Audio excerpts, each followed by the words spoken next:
Shalom, damai sejahtera di hati. Bapak Ibu Saudara-saudara, sidang jemaat kekasih Tuhan, kita berjumpa lagi dalam ibadah keluarga pada malam hari ini.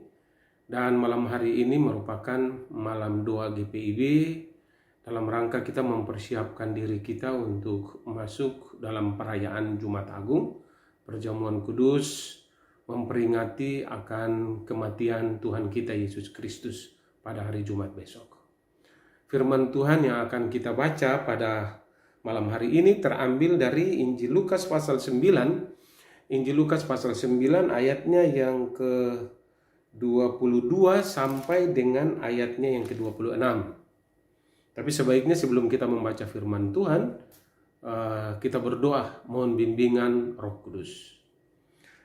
Bapa di sorga, kami mohon curahkanlah urapi dan berkati kami lewat kebenaran firman-Mu, supaya ketika kami membaca, merenungkan firman-Mu ini, kami dapat dikuatkan, dimampukan, dilayakkan untuk melakukan firman-Mu dalam seluruh perjalanan hidup kami setiap saat. Berfirmanlah kepada kami, karena kami siap mendengarkan dan melakukan kehendak Bapa di sorga. Amin.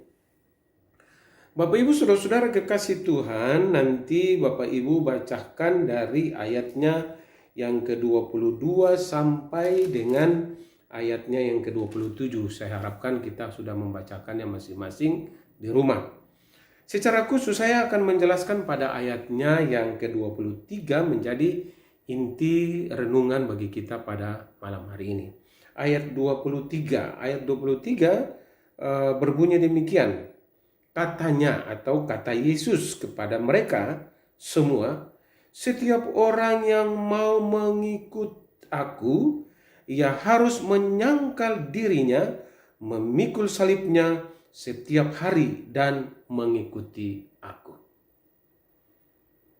Bapak Ibu Saudara-saudara kekasih Tuhan, kalau ada orang yang mau mengajak kita untuk pergi atau melakukan sesuatu pekerjaan, kita pasti bertanya kepada orang itu, untuk apa saya mengikuti kamu? Apa yang saya dapat, apa yang saya terima kalau saya mengikuti engkau?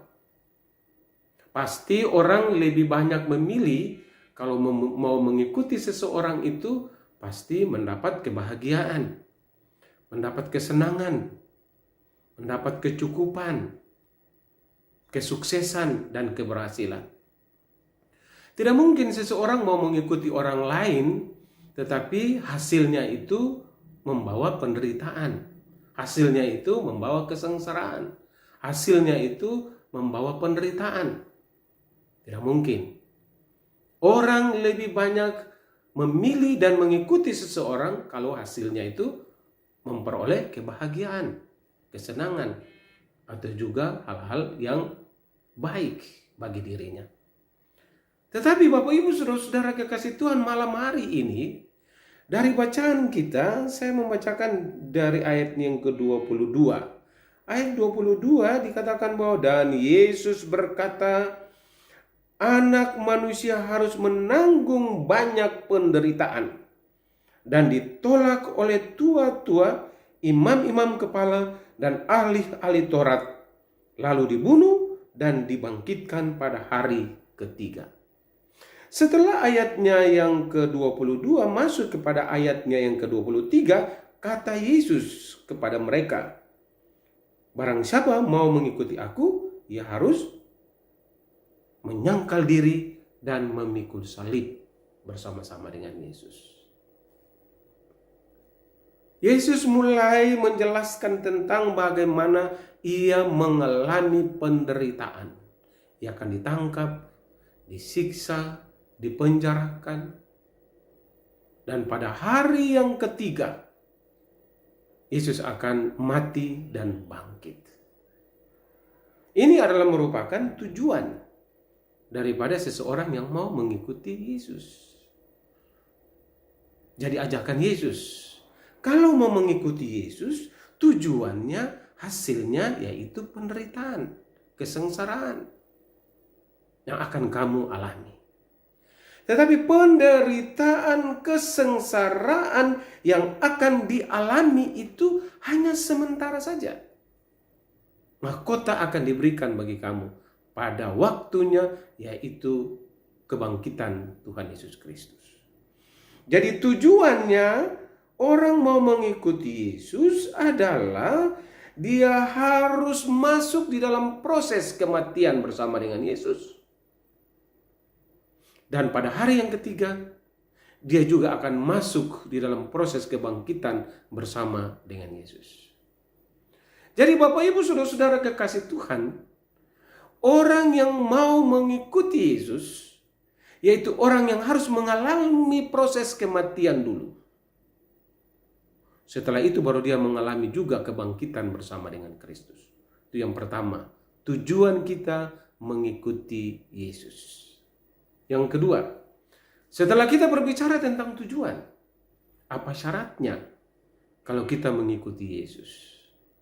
Kalau tadi di ayat 22 itu tujuan seseorang mau mengikuti Yesus, masuk di dalam proses kematian dan juga proses kebangkitan. Ayatnya yang ke-23 adalah persyaratan mengikuti Yesus. Persyaratan yang pertama adalah menyangkal diri. Persyaratan yang kedua adalah memikul salib. Jadi Bapak Ibu Saudara-saudara kekasih Tuhan, keputusan untuk mengikuti Yesus pasti ada resikonya. Kalau Anda mau mengikuti Yesus, maka syarat yang pertama adalah menyangkal diri. Apa artinya menyangkal diri? Kita harus menyelesaikan segala sesuatu yang menyangkut dengan kepentingan kita, yang menyangkut dengan harga diri kita, yang menyangkut dengan keangkuhan dan kesombongan kita, yang menyangkut dengan segala sesuatu yang kita lakukan di tengah-tengah kehidupan dunia ini, yang semuanya itu bersumber kepada diri kita sendiri. Kita harus tinggalkan semuanya dan kita harus serahkan itu bagi pekerjaan dan kemuliaan Tuhan. Sama juga Bapak Ibu Saudara-saudara kekasih Tuhan, seperti seorang muda mau mengikuti Yesus. Seorang muda berkata kepada Tuhan Yesus bahwa, "Guru, bagaimana supaya saya bisa masuk dalam kerajaan sorga?" Tuhan Yesus katakan kepada seorang muda itu, "Pergilah jual segala harta bendamu, kesenanganmu, kebahagiaanmu, apa yang kau miliki di dunia ini, engkau pergi jual semuanya, tinggalkan semuanya, lalu ikutlah aku." Apa reaksi orang muda itu? Dia pergi dan sangat menyesal. Dia merasa, untuk apa saya tinggalkan semua kepentingan saya? Untuk apa saya tinggalkan semua jabatan saya, kekuasaan saya, harta saya, kesenangan dan kebahagiaan saya untuk mengikuti Yesus? Apa yang saya dapat ketika saya mengikuti Yesus? Justru ketika saya mengikuti Yesus, penderitaan yang saya alami. Justru saya mengikuti Yesus, hinaan yang saya alami. Justru saya mengikuti Yesus, maka segala sesuatu dalam dunia ini tidak menjadi kebanggaan bagi diri saya, malah menjadi terhina kalau saya mengikuti Yesus. Oleh sebab itu Bapak Ibu Saudara-saudara kekasih Tuhan, memang sungguh amat berat kalau seseorang mau mengambil keputusan untuk mengikuti Yesus. Dia harus menurunkan harga dirinya. Dan dia lebih malu kepada Tuhan dan bukan malu kepada manusia. Kalau Anda masih malu terhadap manusia dan tidak malu kepada Tuhan, maka Anda sulit untuk menjadi pengikut Yesus yang sejati. Oleh sebab itu kita lihat di dalam ayatnya yang ke-26. Ayat yang ke-26 dikatakan demikian, "Sebab barang siapa malu karena aku dan karena perkataanku, Anak Manusia juga akan malu karena orang itu, apabila ia datang kelak dalam kemuliaannya dan dalam kemuliaan Bapa dan malaikat-malaikat kudus." Jadi kalau kita mengambil keputusan untuk mengikuti Yesus, taat setia kepada Yesus, ikut untuk melakukan segala pekerjaan dan pelayanan bagi Yesus.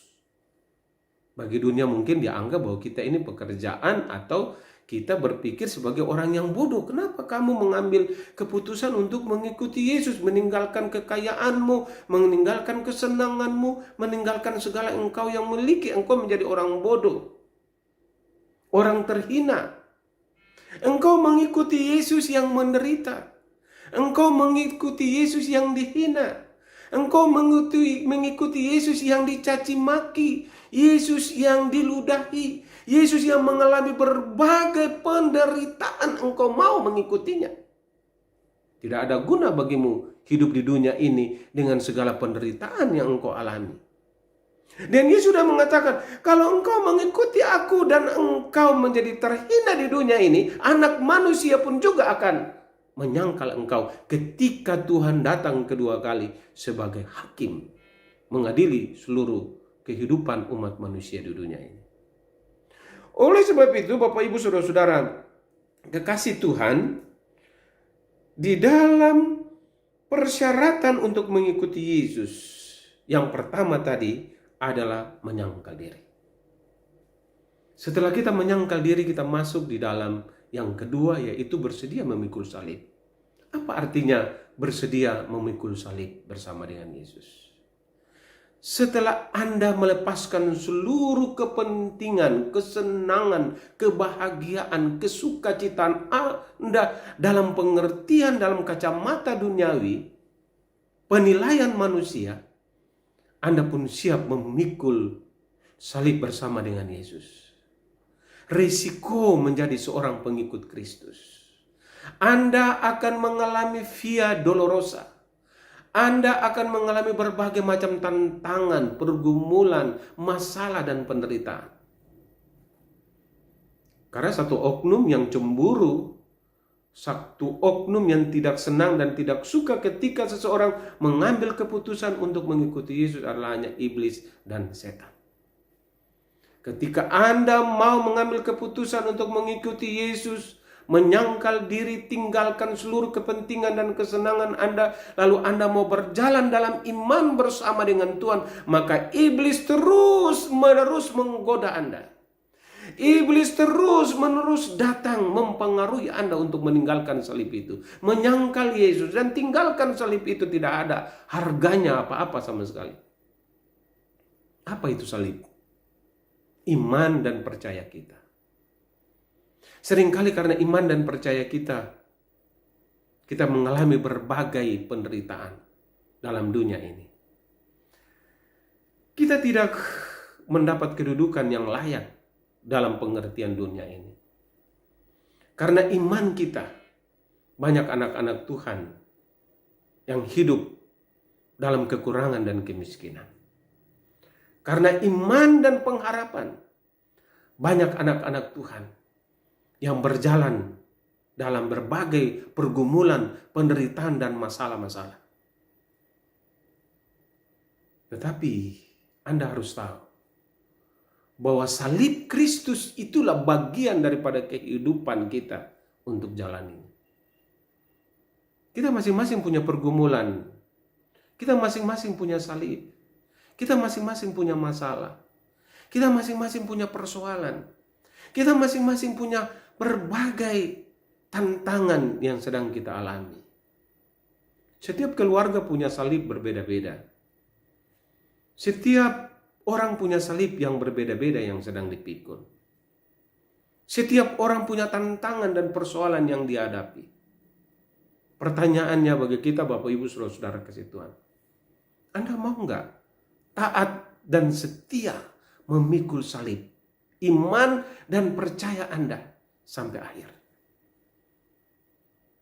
Jangan Anda lepas salib itu ketika beban, berat, pergumulan, tantangan, dan masalah. Mungkin ada pergumulan, penderitaan, dan masalah dalam rumah tangga. Mungkin ada pergumulan, penderitaan, dalam masalah dalam pekerjaan dan pelayanan. Mungkin ada pergumulan, penderitaan, dan masalah dalam pergaulan hidup bermasyarakat. Mungkin ada pergumulan, penderitaan, dan masalah dalam hubungan persekutuan dan pelayanan bersama dengan sesama, bersama dengan orang lain. Hubungan gereja ataupun juga bersama dengan masyarakat lain. Banyak persoalan, banyak masalah, banyak tantangan yang sedang kita jalani. Tapi jangan sekali-kali kita meninggalkan salib itu. Meskipun salib itu berat, Anda harus tetap setia memikul salib itu. Kenapa saya katakan bahwa Anda harus tetap bersedia memikul salib itu? Karena Anda telah mengambil keputusan. Anda telah mengatakan, ya, dengan segenap hatiku aku mau mengikuti Engkau Yesus sebagai Tuhan dan Juru Selamat. Ketika Anda mengambil keputusan untuk mengikuti Yesus sebagai Tuhan dan Juru Selamat, maka konsekuensi Anda akan alami penyangkalan diri dan memikul salib bersama dengan Yesus. Pertanyaannya Bapak Ibu Saudara kasih Tuhan, saya masih enggak tetap setia memikul salib? Meskipun banyak persoalan, masalah, dan penderitaan yang kita alami.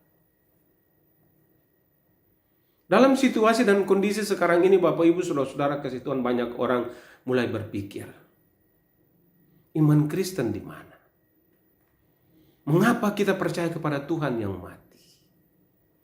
Mengapa kita percaya kepada Tuhan yang disalibkan? Mengapa kita percaya kepada Tuhan yang lemah? Tetapi di balik Tuhan yang lemah, Tuhan yang disiksa, Tuhan yang diderah, Tuhan yang tersalib itu, dan Tuhan yang mati itu, ada kemenangan surgawi. Kita telah mengalami salib itu bersama dengan Kristus. Bahkan kita mengalami juga kematian bersama dengan Kristus. Mematikan seluruh harga diri kita. Mematikan seluruh kesombongan dan keangkuhan kita. Mematikan seluruh kehidupan kita yang selama ini merasa diri bahwa kita mampu dan bisa melakukan segala sesuatu. Mari kita matikan seluruh kehidupan kita yang kita berpikir sebagai manusia yang lemah dan berdosa itu. Lalu kita mari bangkit bersama dengan Kristus dalam kebangkitan Tuhan kita pada hari yang ketiga. Bangkit dari antara orang mati. Bapak Ibu Saudara-saudara kekasih Tuhan, dalam situasi dan kondisi sekarang ini banyak orang berada dalam ketakutan, kebimbangan. Banyak orang berada dalam pertanyaan besar. Di mana Tuhan? Apakah Tuhan tidak melihat kami di dalam pergumulan penderitaan dengan wabahnya virus corona COVID-19 ini? Kuasa Tuhan di mana? Mengapa Tuhan biarkan anak-anak Tuhan yang menjadi korban? Para hamba-hambanya, orang-orang yang setia melayani Engkau. Banyak orang yang terpapar di rumah sakit dan mengalami kematian. Bukan saja Indonesia tetapi seluruh dunia. Bapak Ibu Saudara-saudara kekasih Tuhan, dalam minggu Prapaskah, minggu sengsara ini, dan tinggal beberapa hari lagi kita masuk memperingati hari kematian Tuhan kita Yesus Kristus. Saya mengajak kita untuk selalu dan senantiasa datang tertunduk di hadapan Tuhan. Dan kita mau mengatakan kepada Tuhan, bahwa karena Tuhan Engkau telah mati dan bangkit bagi kami, maka kami percaya bahwa Engkau Tuhan tidak mati, tetapi Tuhan kami adalah Tuhan yang hidup. Tuhan yang selalu dan senantiasa ada bersama dengan kami. Maut telah dikalahkan. Hai maut, di manakah sengatmu? Sengat maut tidak ada lagi. Yang ada adalah kemenangan surgawi. Oleh sebab itu Bapak Ibu Saudara-saudara kekasih Tuhan, mari kita bersama-sama masuk dalam keheningan malam ini. Dalam doa kita bersama. Doa seluruh umat Tuhan. Doa seluruh bangsa ini. Seluruh gereja di mana saja kita berdoa. Dalam situasi pandemi COVID-19 ini. Dalam doa GPIB pada malam ini. Mari kita semua tertunduk di hadapan Tuhan. Dan biarlah hati kita terangkat naik ke sorga. Memohon campur tangan Tuhan. Bebaskan kami Bapa dari segala virus corona. Dari segala wabah penyakit yang ada di sekitar kami. Hanya kuasa Tuhan yang mampu untuk dapat membebaskan kita dari segala kuasa-kuasa virus-virus yang membahayakan kita semua. Bapak Ibu Saudara-saudara kekasih Tuhan. Firman Tuhan pada hari ini mau mengatakan bagi kita, jangan kita malu, tapi justru kita bangga menjadi orang percaya. Justru kita bangga menjadi anak-anak Tuhan. Justru kita bangga punya Yesus. Justru kita bangga karena kita tahu bahwa Tuhan kita adalah Tuhan yang tidak mati, tapi Tuhan kita adalah Tuhan yang bangkit, mengalahkan kematian dan kemenangan surgawi bagi kita. Tuhan Yesus memberkati kita, memberkati keluarga kita, memberkati orang tua, memberkati suami, memberkati anak-anak, memberkati cucu-cucu, memberkati kita semua yang berada di rumah. Biarlah kita tetap dalam kekuatan iman dan pengharapan hanya kepada Tuhan Yesus Kristus pegangan kita. Tidak ada yang lain yang bisa mengganti akan kasih karunia Tuhan Yesus bagi kita. Selamat bagi kita semua menyongsong Jumat Agung dan Tuhan memberkati kita pada malam hari ini. Terpujilah Yesus Kristus. Tuhan memberkati. Amin.